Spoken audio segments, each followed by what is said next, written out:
verdade é que sabemos sim que o Supremo Tribunal Federal delegou aos estados o poder de estabelecer medidas restritivas às atividades da comunidade. Mas até que ponto essa delegação foi um cheque em branco? O governador e o prefeito pode fazer qualquer medida sem sequer passar pelo poder legislativo local? Não existe controle? Não se tem que respeitar proporcionalidade? Não se impedem medidas autoritárias e arbitrárias? Se autoriza a rasgar a Constituição?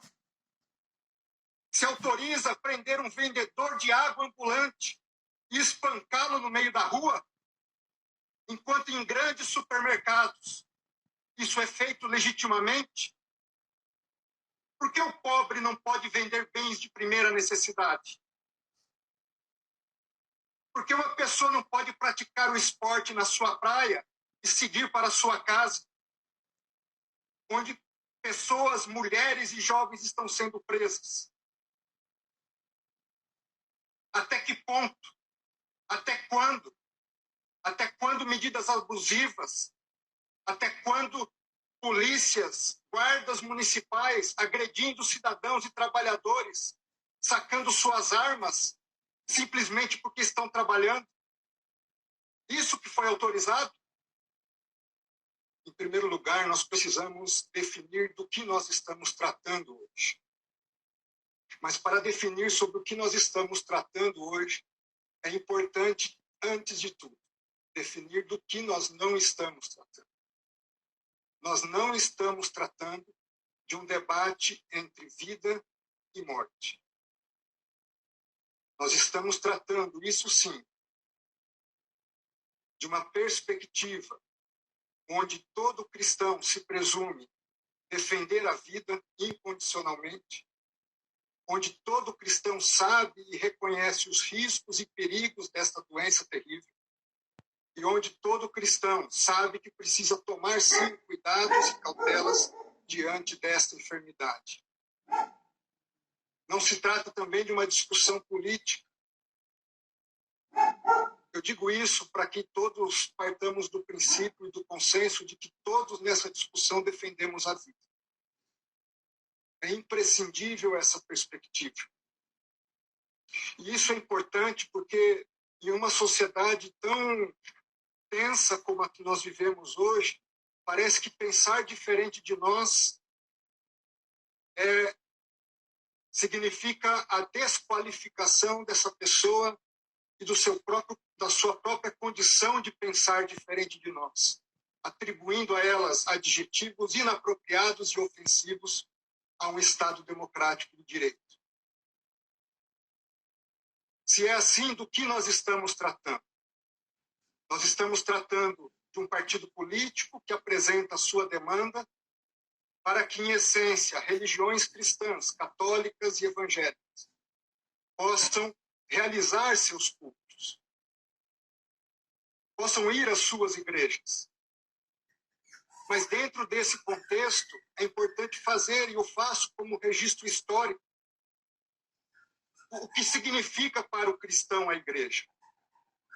E os primeiros registros históricos da igreja cristã está na própria Bíblia, de modo muito específico, no livro dos Atos dos Apóstolos. E registra-se ali, após Jesus confiar a Pedro, o apóstolo Pedro, ser a pedra fundamental da sua igreja, que os cristãos, no capítulo 2, diariamente perseveravam no templo, partiam o pão de casa em casa, tomavam suas refeições em conjunto, louvando a Deus e contando com a simpatia do povo. Mais adiante, no capítulo 5 de Atos, diz que para ali também iam outras pessoas de outras cidades. Porém, levantando-se o sumo sacerdote e todos os que estavam com ele, prenderam os apóstolos e os recolheram à prisão. Digo isso porque ser cristão, na sua essência, é viver em comunhão, não apenas com Deus, mas também com o próximo. Ser cristão é estar junto ao próximo. é ter compaixão do próximo. E ter compaixão é chorar junto, lamentar junto, dar o suporte necessário para os momentos em que aqueles que se aproximam possam superar as suas dificuldades. Dentro desse contexto, a comunidade cristã, ela nasce, cresce e até os dias de hoje existe, não apenas para um ato de adoração a Deus, mas para um compartilhar comunitário de vidas, de experiências, de alegrias, de tristezas, de sentimentos, de dores, de esperança e de amor. À luz do cristianismo, sem compaixão, não há culto a Deus. Sem vida em comunidade, não há cristianismo. Do contrário, nós estaríamos tratando da mera expectativa de uma reunião de pessoas para se ajuntar em determinado momento do seu dia e das suas vidas. Tanto não é isso que Jesus Cristo, conforme relata São Mateus, disse: por onde estiverem 2 ou 3 reunidos em meu nome, ali eu estarei no meio deles. Se é assim, de modo mais prático, do que é que nós estamos tratando? Nós estamos tratando da seguinte discussão: se em momentos de calamidades públicas, o que prevalece é a Constituição ou valem outras regras? Se nós podemos suprimir direitos fundamentais sem o respeito às normas previamente estabelecidas pelo poder constituinte? Se nós podemos fazê-lo independente da decretação de medidas excepcionalíssimas, como estados de defesa e de sítio? E aqui registro, não os defendo, não é o caso de medidas como essa. A verdade é que sabemos sim que o Supremo Tribunal Federal delegou aos estados o poder de estabelecer medidas restritivas às atividades da comunidade. Mas até que ponto essa delegação foi um cheque em branco? O governador e o prefeito pode fazer qualquer medida sem sequer passar pelo poder legislativo local? Não existe controle? Não se tem que respeitar proporcionalidade? Não se impedem medidas autoritárias e arbitrárias? Se autoriza a rasgar a Constituição? Se autoriza a prender um vendedor de água ambulante e espancá-lo no meio da rua? Enquanto em grandes supermercados isso é feito legitimamente? Por que o pobre não pode vender bens de primeira necessidade?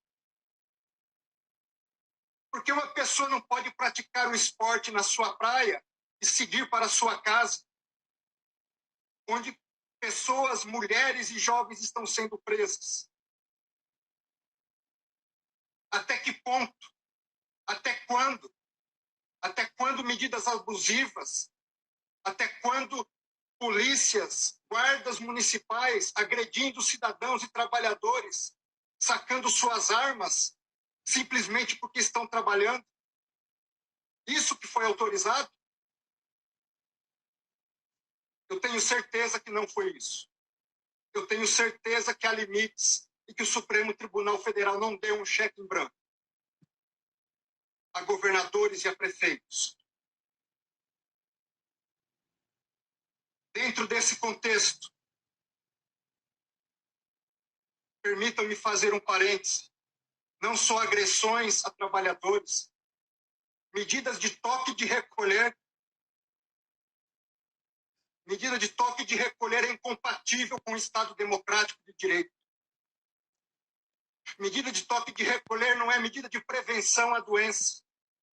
É medida de repressão própria a estados autoritários.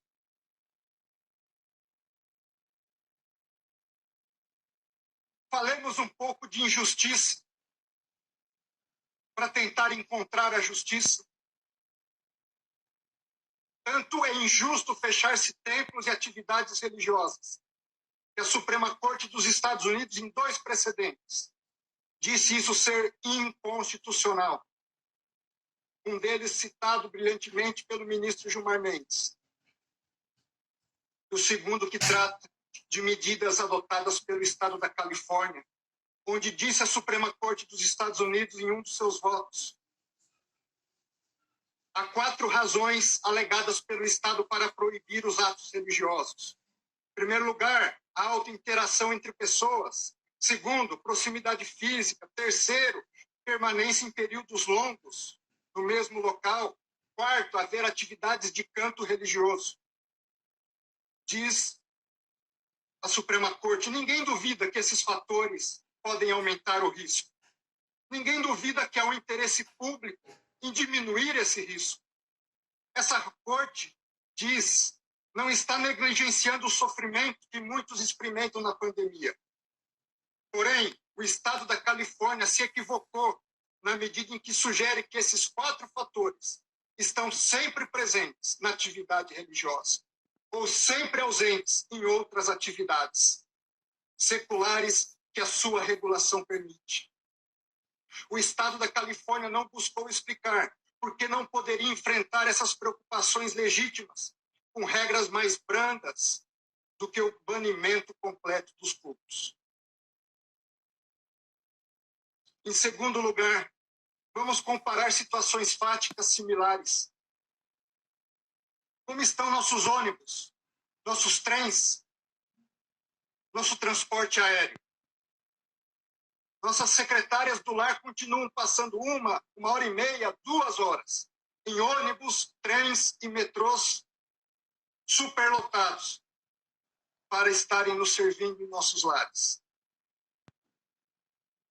Hoje nós vamos pegar um avião, tomamos cautela ao entrar no aeroporto, na fila do saguão do aeroporto, mantemos distanciamento e sentamos como uma lata de sardinha, um colado no outro, dentro dos aviões. Foram impedidas reuniões presenciais de trabalho. Os governadores fecharam os sindicatos para suas reuniões, fecharam as associações, fecharam-se partidos políticos. Por que somente as igrejas? Por que essa discriminação? Senhores ministros, senhoras ministras, a Constituição brasileira não compactua com o fechamento absoluto e a proibição das atividades religiosas. Não compactua com a discriminação das manifestações públicas de fé. Tanto é assim que remédios excepcionalíssimos da própria Constituição não admitem sequer esse tipo de medidas que estão sendo adotadas